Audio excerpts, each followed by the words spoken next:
राइकिया block campus में अंतर्जातीय योग दिवस पालित सामिल हेले पीडीओ चेयरमैन और ब्लॉक कर्मचारी।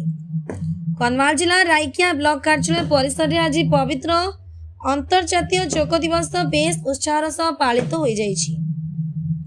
ब्लॉक प्रशासन प्रत्यक्ष तत्वावधान में आयोजित यह कार्यक्रम एक सामूहिक योग शिविर आयोजन करा जायतिला। एही शिविर में राइकिया ब्लॉक अध्यक्षा एवं गोष्ठी उन्नयन अधिकारी पीडीओ मुख्य अतिथि भाव जोग देथिले। सेमानंक सह ब्लॉक रो समस्त विभागीय अधिकारी और कर्मचारी माने उपस्थित रही श्रृंखलित भाव विभिन्न योगासन एवं प्राणायाम करथिले। जणे अभिज्ञ योग प्रशिक्षक कर्मचारी माननकु योगर विभिन्न कौशल और यार उपकारिता मार्गदर्शन देथिले। शारीरिक और मानसिक सुस्थता पई दैनंदिन जीवन में योगर आवश्यकता संपर्क में ए अवसर में आलोचना करा जायतिला। ब्लॉक कार्यालय समस्त कर्मचारी सक्रिय सहभागिता जोगु समग्र कार्यक्रमटी बेस सफल शांतिपूर्ण भाव संपन्न होइछि। कंधमाल रोनाल्ड दिकाल का रिपोर्ट, फास्ट न्यूज ओडिशा।